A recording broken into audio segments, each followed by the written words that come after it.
Hello guys, welcome to the Selenium Training. Today we are going to discuss about how we can find out the web elements in Selenium. So this is Anshul Chauhan from easypix.com. So let's move to a high level agenda for today's training. So the very first thing what we are going to discuss is locators in Selenium. Then we will move to how we can generate the XPath. Then we will see the differences between the absolute and relative XPath. Then we will see how we can generate the CSS selectors for the web elements. So firstly we are going to discuss the locators in Selenium. So in automation testing or in Selenium automation, basically locators are used to locating the UI element. So the UI element could be the text box, it could be the button, it could be the link, it could be the widget, the drop down. So any element which is present over the web page is called a UI element or a web element. So locators are basically used to identify or to locate the web elements on the page. In Selenium WebDriver we have 8 type of locators. So we will discuss each and everything in detail. What 8 type of locators do we have? So the very first locator is web element by ID. So we will see how we can find out the web elements using ID. So what is ID? So basically ID is an attribute in HTML. So to know about or to understand about the locators, you have to get some basic knowledge of HTML. So ID is a tag or is an attribute in HTML. So we will see how we can identify the element using ID. Just be with me. So first let's open the any website. So we are going to open, suppose we are opening Facebook.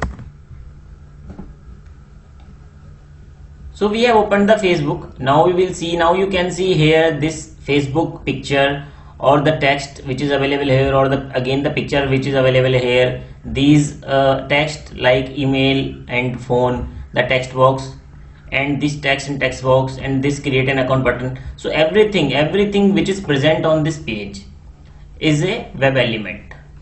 Okay, so we work on the web element. Suppose we want to type the text in this first name, then we want to type the text in second name. So to type the text, first we need to identify that particular text box over the web page. First we need to identify where that particular text box is present on the web page or not, where it is actually present on the web page. Then we will perform some action on that particular text box.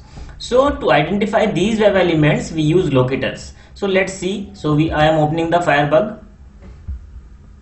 Just a minute. Okay, and we have seen how we can find the element on a web page using Firebug. So I am clicking on the find element, then I will hover on the first name. So you can see it has been highlighted. So I am hovering over here, and the particular text box is being highlighted on the web page.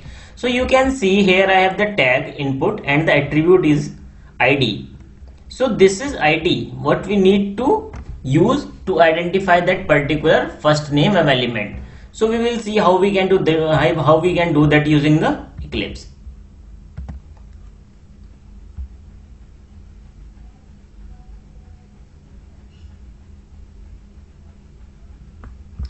Okay, allow me to switch the workspace.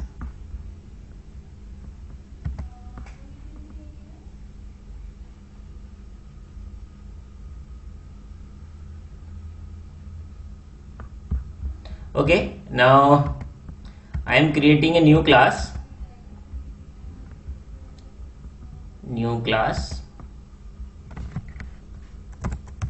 Find element. Finish. So as before we have seen, I will create the instance of the WebDriver. WebDriver equals to null. Then I will initialize the WebDriver. So we will create a method, public void open Facebook, in which we will initialize the Firefox. We will initialize the Google Chrome. So system dot set property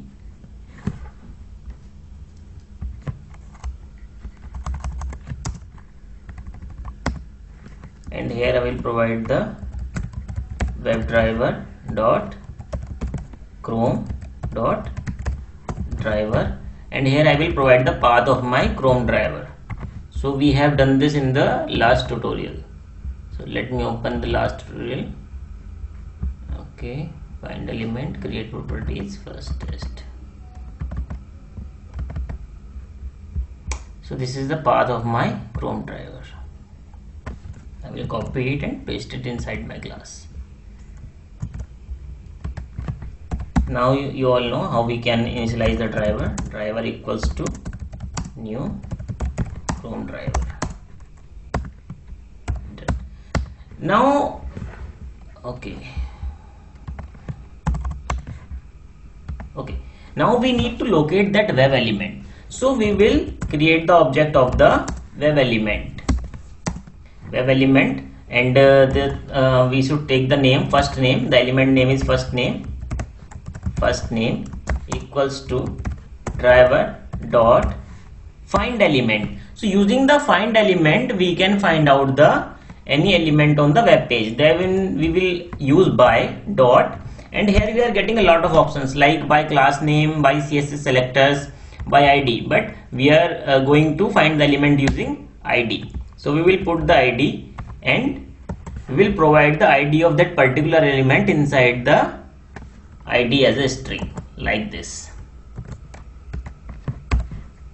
So this will basically indicate the element which has the ID u_0_1, which is generally the ID of first name text box on the Facebook.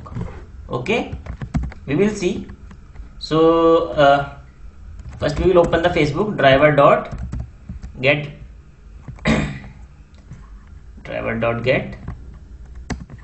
and we will pass the URL of the Facebook over here. Now suppose we need to verify, is it actually identifying the element or not? So we can do one thing, we can type some kind of text inside the Facebook, inside the first name text field, so that we can easily verify, okay, is it identifying the element clearly. So how we can type that, how we can perform the typing inside the Selenium. So to perform the type or to insert the text inside any web element, first we need to write down the web element, then we will put dot set text, dot send keys, and inside the send keys you can type anything like unsure. So what it will do, it will invoke this, using this line will invoke the Facebook, and it will find out the web element which has the ID u_0_1, and it will insert the text unsure inside that particular web element. Okay, so let's see how it will identify the web element or it will perform or not. So we will put text annotation over here to execute it using TestNG.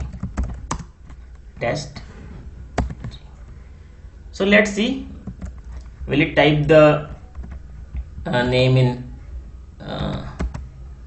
first name or not. So I have executed the test, my Chrome has been invoked, the Facebook is opened, and you can see it has typed my name inside the edit box. So this is the way how you will identify the web element. So this is the first way we have seen using the ID. Okay, the next thing, how we will identify the element by the name. So as we have the ID, using the same way we have the field like name on the web pages. So we will see on this particular web page, do we have any element with the name or not. Yeah, you can see here I'm getting the attribute name, and the value of name is last name. So let's find out that particular element. So using the same way, I again need to declare the web element last name. You can name it anything.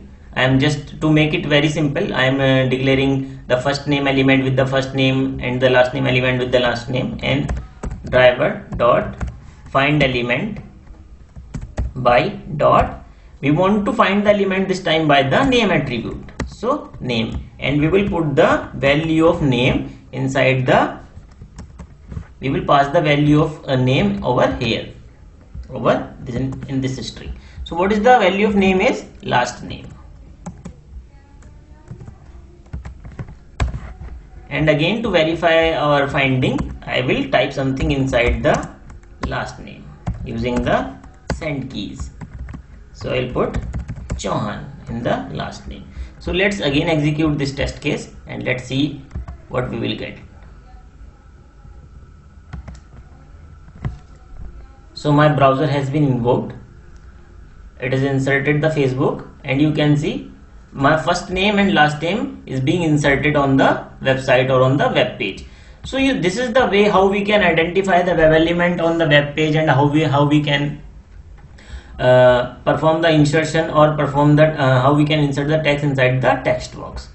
So okay, at the last, don't forget to put the close, otherwise you can see it will open the instance and it will remain open until you will close it manually. Okay, and the next thing, how we will find the element using the link text. So how we will find the element using the link text? So first we need to find out a link over here. So I think this is the link. Why do I need to provide my date of birth? So let's hover on this link. Yeah, this is the link. You can see this is inside the anchor text. So we will provide the link text. What is the text of this link? Which is visible on the UI. So we will copy it. We will copy the complete text, and we will come to Eclipse, and we need to find it. So what we will do, we will create another web element, and what should be the name of this link? Why do I need my date of birth? So we will name it DOB. Okay, DOB link, and again driver dot find element by, and this time by link text. So you can see I have the method by ID, by name, by link text, and I will put the text of link inside this element. Okay, now how what operation we can perform on the link? Obviously we just simply click on the link, and you can see if I will click on this link, then it will open a pop-up. So we will see, will it open a pop-up for me or not? Okay, so I'm just to make it clear, I'm just commenting out the close command, because what it will do, it will insert the text and it will open the pop-up, and it will close the browser. So we will not be able to see actually the pop-up got open or not. So what we can perform on the link, we can perform click operation on the link. So how we can perform the click in Selenium? Using the click method. We have a click method to perform the click on any web element, and we have the send keys to perform the text insertion in any element, any web element. So I will again execute that particular test case. So it will open the Facebook, insert the first name, last name, and you can see the pop-up got opened. It means it has clicked the link. What link? Why do I need to provide the date of birth? So is it so simple? There is no rocket science inside Selenium. So, and the next thing, how we can find the element using the partial link text? Yes, definitely.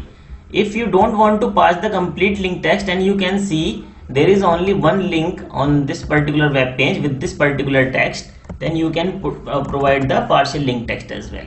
So we will put the partial text. Suppose we are putting the text until this. Why do I need to? So Selenium will identify the all links on the web page which has this particular text, and it will click on the first link. Unfortunately, we have only single link on our page with this particular text. So I will again execute this test.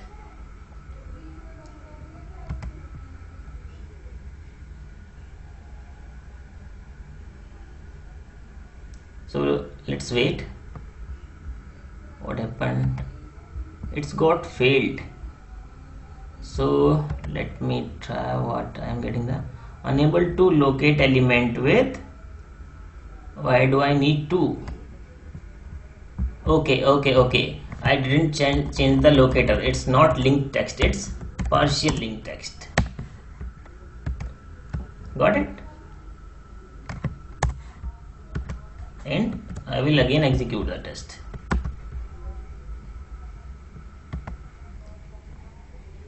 So it will open the Facebook,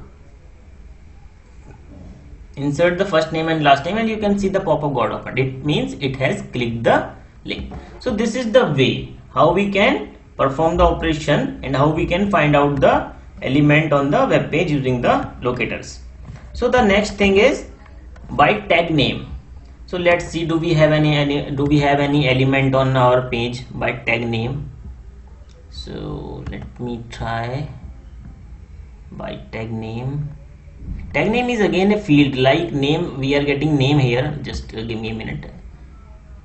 Yeah, just a minute. Like we are getting a name here. So using the same way we have another field tag name. So fortunately we don't have any tag name present on this particular page. So I can't show you it practically, but definitely this is the same way how we can performing the using ID, using name, using link text. This is the same way. If a tag name is present in here and it has the value, then you can use the script like this, like by tag name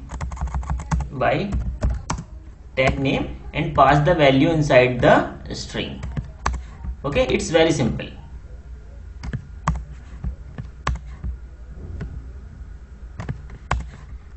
Now the next thing, how we can find out the value, or how we can find out the web element on the web pages using the class name. So and the next thing is by XPath and by CSS selectors. So by in reference of XPath and CSS selector we will talk in future classes. But if we have the set of 8 web element locators, then what we need to prefer? So very first thing, ID, if ID is present inside the web element, or ID is present for the as a HTML attribute for the web element, that ID should be preferable, because ID is a thing which never be duplicate and never be changed. Or sorry, it could be changed, but it could not be duplicate. A single web element only present on the web page should have the unique ID. Okay, so we will see how we can find out the web element using the class name. So okay, just hover your mouse mobile number, and here we have the class like input text. This is the name of my class. So I will find a web element with the class name of this, but I had just copied. So mobile is the name of field. Again the same way, driver dot find element by class name, and I will pass the name of my class inside this parameter. Okay, and I will put the my mobile number inside the class name, which is 9716180700. I saved it and I have executed. Let's execute it using a TestNG. Let's see. So it open the Facebook.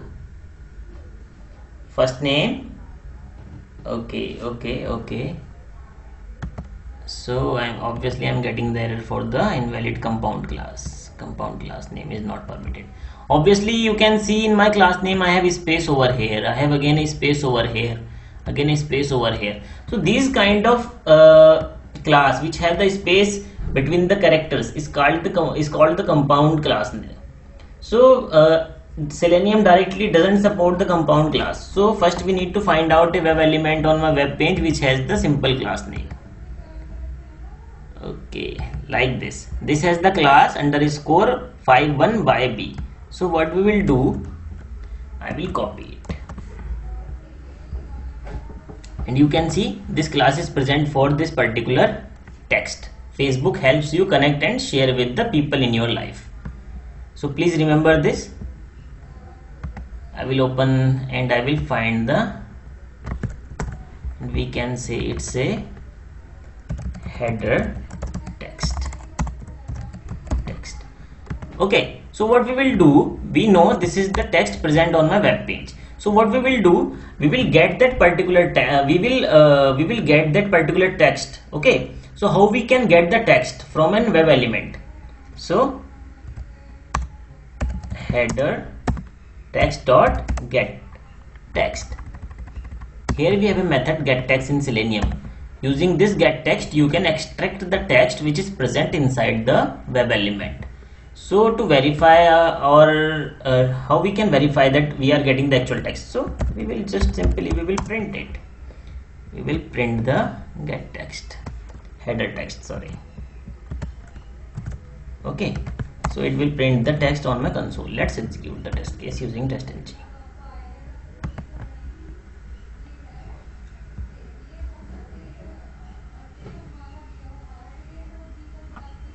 So you can see I opened the console and Facebook helps you connect and share with the people in your life. The text of that particular web element is getting printed. It means it has uniquely identified my web element using the class name and get the text which is present inside that particular web element.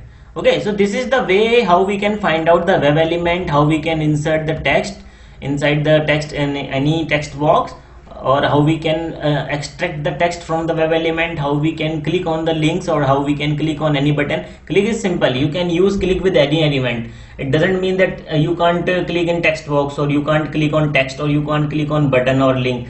Click is a common method for all kind of web elements. So we have more locators in my bucket, which is XPath and CSS selectors. So we will come up to the XPath and CSS selectors. So let's see how we can find out. Okay, we will discuss about this in details. So let's move to the next slide. So let's see next slide. So next slide is how we can generate the XPath. So we have seen using the fire path you can generate the XPath. So let's see, suppose we want to generate the XPath for the web element of the first name. So how we can do that? So we will come to the fire path, we will click on it, then we will click on find element, and we will click on our web element for which we want to generate the XPath. So you can see here I am getting the automated generated XPath. So when you will copy that particular XPath, so please remember, don't copy this dot sign. Please copy your XPath from the double slash only. Okay, so we will try to find out the first element or my first name using the XPath. So I just cleaned it, I delete it, and find by XPath, and I will provide the XPath over here. So let's see. First I was identifying this first element using the ID. Now I am identifying that particular element using the XPath. So let's see, will it find out the XPath, will it find out the web element using the XPath or not? So if it will find out the XPath, if it will find out the web element using the XPath, it means it will inserted my text inside the first name text box. So let's execute it and we will see is it able to identify the web element using the XPath or not. So it has opened the Facebook, and you can see my name is got printed. It means it has identified the web element using the XPath which was generated using the fire path. So this is the way how you can generate and how you can use the XPath generated by the fire path and firebug. Okay, so next slide is create the custom XPath. So how you can create the custom XPath? It's very simple. Okay, so it has a fixed structure. We will put double slash, then we will put the tag name, then we will put attribute with the @, and provide the value of the attribute. So have you noticed I have provided double slash asterisk @ID equals to this. So you have noticed this is my XPath. This is my XPath. So the input is my tag name and ID is my attribute. So I know I have put the firebug or firepath by default put the asterisk over here. It means it doesn't care about the tag name. It will take care of the all kind of tag name. It doesn't matter is it an input, is it a hyperlink, is it a div or anything else. Okay, so it has provided the @ and you can see in the slide @ attribute equals to value of the attribute. So I am providing the attribute ID and the value of the attribute. So let's modify it. I will provide the tag name. I will remove the asterisk and my tag name is input. So let's see, will it able to find out that particular first name element or not. So I again execute the test case. So you can see the Facebook is getting opened and it has inserted the first name. So definitely if it is working, if it is inserting the text inside this web element, it means it is identifying this web element. So this is the way how we can generate the custom XPath. Okay. Now you need to verify your customized XPath. So this is the same way how you can verify the customized XPath using the Firepath. If you have generated some XPath, customized XPath, like I have generated input over here, and I will put enter. It means I am getting the web element. The element is getting highlighted in my HTML. Suppose I have done some mistake, like I have put tag name input 1. So you can see I am getting nothing. I just press enter and I am getting nothing. So that particular web element is not present on my web page. So using this way you can verify your customized XPath. Is your customized XPath working fine or not? Is it correct or not? Is there any element on that web page which is located with your customized XPath or not? So I have removed the one from my XPath and again press the enter. So it is easily identifying the web element. You can see I put my mouse over on that highlighted one and the first name is getting rounded with round dotted box. You can see. So this is the way how you can generate the customized XPath and how you can verify your customized XPath. So basically we have two kind of XPath. The first one is absolute XPath and the second one is relative XPath. So let's see what is absolute XPath and what is relative XPath. So absolute XPath is a complete or full XPath of the web element. The absolute XPath starts from the HTML tag or it can start from the single slash. So let's see how you can generate the absolute XPath using the Firebug. So here I am getting the XPath. Okay, highlighted one to the window one. Okay, let's see how we can generate it. So suppose if you want to generate the absolute XPath of any web element using the Firepath, so you are getting a arrow over here in the Firepath. So you just need to click on this arrow. Here I have the three options. So parent toolbar, generate absolute XPath, so enter DOM. So I will click on the generate absolute XPath. Okay, now I will click on any web element for which I need the absolute XPath. So I click on the first element. So you are getting the XPath. This is my absolute XPath for this particular web element, which is HTML, body, div, div2, div1, div. There are a lot of divs inside this. So this is the this is the absolute XPath for this particular web element. It starts from the HTML page. It means this particular XPath is traversing from the very first HTML tag of the web page. Okay, then it will come up to the particular tag on which particular tag the particular element is getting present. Okay, so you there may be doubt that will it work or not. So I will remove my customized XPath from the very first element for which I have generated that absolute XPath, and I will put it and I will paste the absolute XPath for that, and let's see will it work or not. So I will execute the test.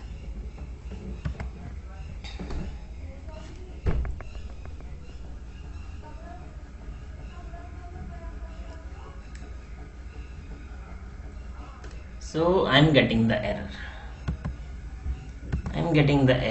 No such element, unable to locate element with this XPath. So this is the main problem, or this is the main concern with the absolute XPath. Sometimes, or in case of IE browser, you can say many times even it is getting failed on Chrome as well. But in IE you will get the problem. It's very hard to find out the element using the absolute XPath because it is very slow in nature. So Selenium is working very fast, and you are not traversing up to that particular tag or up to that particular attribute in HTML which you want to traverse. So in that case it will fail and you will get the no such element exception. So that's why it is recommended to avoid the absolute XPath. So I will uncheck it. So I removed it and I will again find out the web element. So this XPath which I am generating right now, this is called the relative XPath. Okay, so we have seen the XPath, what is the absolute XPath and what is the relative XPath. So how we can generate the absolute XPath, we have seen using the Firebug. Relative XPath is start from the nearest HTML element. So the nearest HTML element for this particular web element is the input. So it is being generated from the input itself. You can see. Okay. So it's start from the double slash obviously. And relative XPath is fast in comparison with the absolute XPath because you need to traverse very less as compared to absolute XPath. Relative XPath is safe in comparison to absolute XPath. Why it is safe? Because suppose in your page sometimes you have a requirement in UI and you removed the parent div, any div from your web page. It means all elements which have the absolute XPath will not be identified because you have removed the div from your web page, but it is still present inside your absolute XPath. So you have one more extra div inside your absolute XPath. This means if you are getting any change, if you are taking any change inside your web page structure, then you need to modify or you need to maintain the all available XPath which you have generated, or all available absolute XPath which you have generated for the web elements which are present on that particular page. In that case, relative XPath is same in comparison to absolute XPath. Now we will see the CSS selectors. So CSS selector is another locator inside the Chrome, inside the Selenium, which is used to locate the web element. Okay.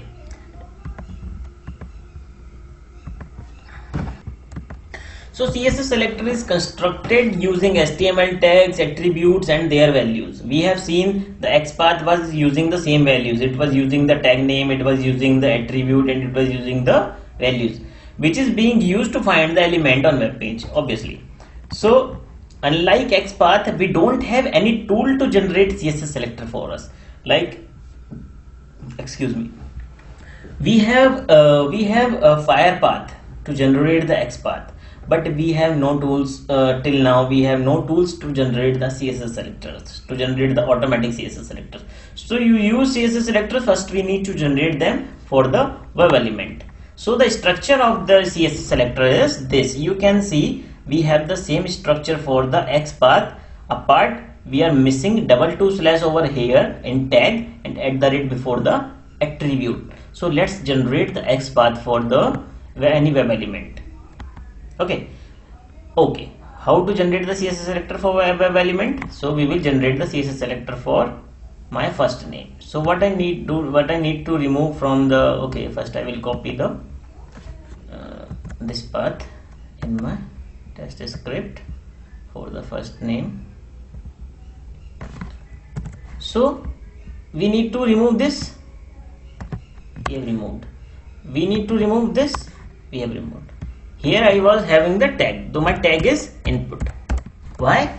The tag is present here. The tag for first name or for the first name element is input. Attribute is ID and the value of attribute is u_0_1. So my CSS selector would be input brace ID equals to value of ID. So let's see, will it able to find out that particular web element first name using this particular CSS selector or not. So I will execute the script.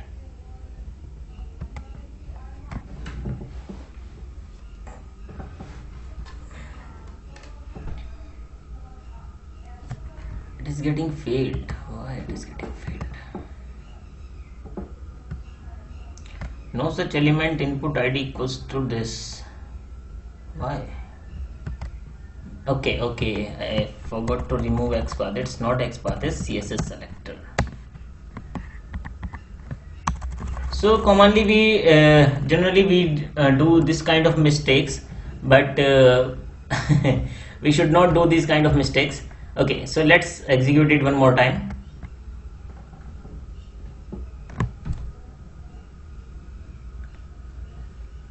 So you can see it has printed my name inside the first name text box. So we have seen almost all locators. We have seen the ID by tag name, by name, by partial link text, by link text, by XPath, by CSS Selector. So we have seen all kind of locators, how we can identify the web elements on the web page. So let's continue with our slides. How to generate the CSS Selector we have seen. How to verify the CSS Selector against the web page. So we have a tool Firebug to verify the XPath. Verify the XPath. So but we don't have any tool to generate the CSS Selector. So this is the question, how you can verify your CSS selectors. So this is very simple. Here you are getting the XPath. Just choose the CSS over here. Let's try to create the CSS. Okay, it is creating like this. Okay, now suppose we want to verify my CSS. So I will copy my CSS what I have inserted in my